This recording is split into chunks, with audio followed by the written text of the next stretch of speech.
കേരള യൂണിവേഴ്സിറ്റിയുടെ BCom fifth sem പേപ്പറായിട്ടുള്ള cost അക്കൗണ്ടിങ്ങിൻ്റെ ഇമ്പോർട്ടൻറ്റ് തിയറി ക്വസ്റ്റ്യൻസ് ആണ് നമ്മൾ ഈ വീഡിയോയിൽ ഡിസ്കസ് ചെയ്യാൻ പോകുന്നത്. അപ്പോൾ ഇതാണ് കോസ്റ്റ് അക്കൗണ്ടിങ്ങിൻ്റെ സിലബസ് എന്ന് പറയുന്നത്. അപ്പോൾ സിലബസ് ഇല്ലയെന്നുണ്ടെങ്കിൽ ഇത് നിങ്ങൾ സ്ക്രീൻഷോട്ട് എടുത്ത് വെക്കുക. കൂടുതൽ സിലബസിൽ നിന്ന് തന്നെയാണ് നമുക്ക് ക്വസ്റ്റ്യൻസ് ഒക്കെ വരാറ്. First module introduction to cost അക്കൗണ്ടിങ്ങിൽ നിന്നും കോസ്റ്റ് എന്താണെന്ന് ചോദിക്കാം, കോസ്റ്റിങ്, അതുപോലെ തന്നെ cost accounting, cost accountancy, 3 terms cost, costing, cost accounting എന്ന് പറയുന്നത് കോസ്റ്റ് അക്കൗണ്ടൻസിയിൽ വരുന്ന ടേംസ് ആണ്. ഇതിൻ്റെ എല്ലാം നിങ്ങൾ മീനിങ് മനസ്സിലാക്കി വെക്കുക.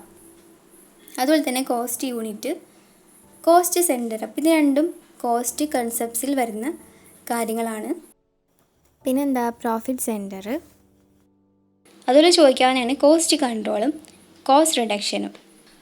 അങ്ങനെ 2 ടേംസ് വരുന്നുണ്ട്. അപ്പോൾ ഇതിൻ്റെ മീനിങ് നിങ്ങൾ നോക്കി വെക്കുക.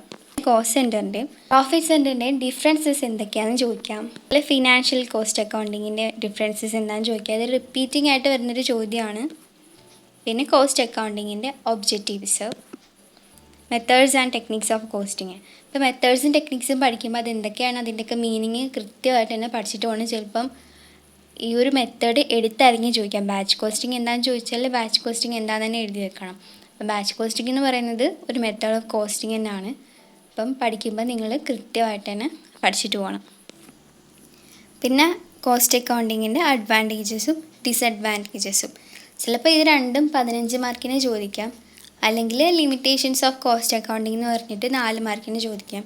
എന്തായാലും ഇതും ഒരു റിപ്പീറ്റിംഗ് ആയിട്ട് വരുന്നൊരു ചോദ്യമാണ്. പിന്നെ രണ്ടാമത്തെ മൊഡ്യൂളിൽ നിന്ന് നമുക്ക് മെറ്റീരിയൽ എന്താണെന്ന് ചോദിക്കാം. പിന്നെ മെറ്റീരിയൽ കോസ്റ്റ് കൺട്രോള്, അതിൻ്റെ ഒബ്ജക്റ്റീവ്സ്, അല്ലെങ്കിൽ മെറ്റീരിയൽ കൺട്രോളിൻ്റെ സ്റ്റേജസ്, പിന്നെ പർച്ചേസിങ്ങിൻ്റെ പ്രൊസീജിയർ. ഇത് ഒരു റിപ്പീറ്റിംഗ് ഒരു ക്വസ്റ്റ്യൻ തന്നെയാണ്. അതുപോലെ തന്നെ ഇൻവെൻ്ററി മാനേജ്മെൻറ്റിൻ്റെ ടെക്നിക്സ്, EOQ, സ്റ്റോക്ക് ലെവൽസ് ഒക്കെ ഇതിൻ്റെ അണ്ടറിൽ വരുന്നതാണ്. ഇത് സെപ്പറേറ്റ് ആയിട്ട് ചോദിക്കുക. ടെക്നിക്സ് ചോദിക്കുകയാണെങ്കിൽ നിങ്ങൾ ഇതെല്ലാം എഴുതി വെച്ചിട്ട് അതിൻ്റെ മീനിങ്ങും എങ്ങനെയാണ് അത് ചെയ്യേണ്ടതെന്നും കൂടെ എഴുതി വെക്കണം. EOQ എന്താണെന്ന് ചോദിക്കാം, stock levels, stock turn over ratio എന്താണ്, അതുപോലെ ABC അനാലിസിസ് 2 തവണ ചോദിച്ചിട്ടുള്ളൊരു ക്വസ്റ്റ്യനാണ്. Bed analysis, FSN analysis, just in time inventory system. അപ്പോൾ ഇതിൻ്റെയൊക്കെ ഷോർട്ട് ഫോം തന്നിട്ട് എന്താണെന്ന് ചോദിക്കും. അപ്പോൾ നിങ്ങളിത് എക്സ്പാൻഡ് ചെയ്തിട്ട് അതിൻ്റെ മീനിങ് എഴുതി വെക്കുക. പിന്നെ ബിൻ കാർഡിൻ്റെയും സ്റ്റോർ ലെഡ്ജറിൻ്റെയും ഡിഫറൻസസ് ചോദിക്കും. ചിലപ്പോൾ ഇതിൻ്റെയൊക്കെ മീനിങ് ആയിരിക്കും ചോദിക്കുന്നുണ്ടാവുക. എന്താണെങ്കിലും നിങ്ങളിതിൻ്റെയൊക്കെ അറ്റ്ലീസ്റ്റ് ഇതിൻ്റെയൊക്കെ മീനിങ് എങ്കിലും അറിഞ്ഞു വെക്കുക. പിന്നെ periodic inventory system, perpetual inventory system, പിന്നെ സ്ക്രാപ്പും സ്പോയിലേജിൻ്റെ ഡിഫറൻസസ്. അതായത് ഇത് രണ്ടും വേസ്റ്റേജസ് ഓഫ് മെറ്റീരിയൽസിൽ വരുന്നതാണ്. അപ്പോൾ ഇതിന് രണ്ടിൻ്റെ ഡിഫറൻസസ് ഒത്തിരി ക്വസ്റ്റ്യൻ പേപ്പറിൽ കണ്ടതുകൊണ്ടാണ് ഞാൻ ഇതുകൊണ്ട് ഇൻക്ലൂഡ് ചെയ്തത്. പിന്നെ FIFO LIFO മെത്തേഡ്, 3rd മൊഡ്യൂളിൽ നിന്ന് ലേബർ, പിന്നെ ടൈം കീപ്പിങ്, ടൈം ബുക്കിങ്, ഇതിൻ്റെയൊക്കെ മീനിങ്ങും എങ്ങനെയാണ് ചെയ്യുന്നത്. ചിലപ്പോൾ സ്റ്റെപ്സ് ചോദിക്കുക, എന്നാലും വലിയതായിട്ട് 15 മാർക്കിനൊന്നും ചോദിക്കില്ല. പിന്നെ പീസ് റേറ്റിൻ്റെയും ടൈം റേറ്റ് ബേസ് സിസ്റ്റമിൻ്റെ ഡിഫറൻസസ്, പിന്നെ ideal time, overtime, labour ടേൺ ഓവറിൻ്റെ മീനിങ്ങും അതിൻ്റെ കോസസും എന്തൊക്കെയാണെന്ന് ചോദിക്കാം. പിന്നെ കാഷ്വൽ വർക്കേഴ്സ്. ഇത്രയാണ് മൊഡ്യൂൾ 3ൽ വരുന്നത്. ഇമ്പോർട്ടൻ്റ് ആയിട്ട് മൊഡ്യൂൾ 4ൽ ഓവർ ഹെഡ്, പിന്നെ ഓവർ ഹെഡിൻ്റെ ക്ലാസിഫിക്കേഷൻ. അതെന്തായാലും എല്ലാം പഠിച്ചിട്ട് തന്നെ പോവുക. ചിലപ്പം ഒരു ഹെഡ് ഫങ്ഷൻ വൈസ് ആയിരിക്കാൻ ചോദിക്കുക, ചിലപ്പോൾ എലമെൻറ്റ് വൈസ് ആയിരിക്കാൻ ചോദിക്കുക. അപ്പോൾ അത് നിങ്ങൾ എന്തായാലും അറിഞ്ഞിരിക്കേണ്ട ഒരു കാര്യമാണ്. പിന്നെ ഡിപ്പാർട്ട്മെൻറ്റലൈസേഷൻ അല്ലെങ്കിൽ പ്രൈമറി ഡിസ്ട്രിബ്യൂഷൻ എന്താണ് അതിൻ്റെ സ്റ്റെപ്പ് ചോദിക്കാം. പ്രൊഡക്ഷൻ ഡിപ്പാർട്ട്മെൻറ്റ് ചോദിക്കാം. സർവീസ് ഡിപ്പാർട്ട്മെൻറ്റ് എന്താണെന്ന് ചോദിക്കാം.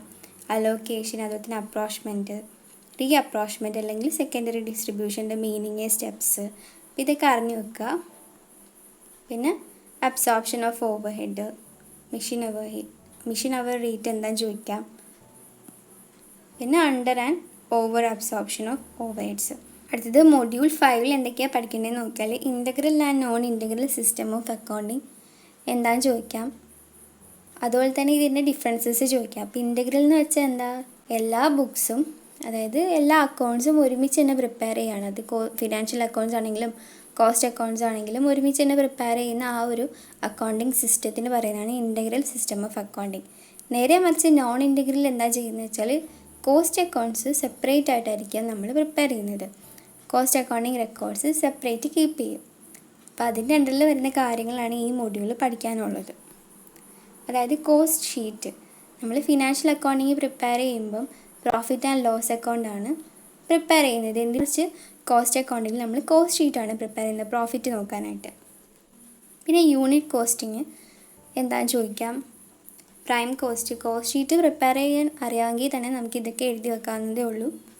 പിന്നെ ഫാക്ടറി അല്ലെങ്കിൽ work cost of production, cost of sales, പിന്നെ റെക്കൺസിലേഷൻ സ്റ്റേറ്റ്മെൻറ്റ് എന്താണ്, അതുപോലെ തന്നെ memorandum of reconciliation statement, needs four reconciliation, എന്തിനു വേണ്ടിയിട്ടാണ് നമ്മൾ റെക്കൺസിലേഷൻസ് ചെയ്യുന്നത്.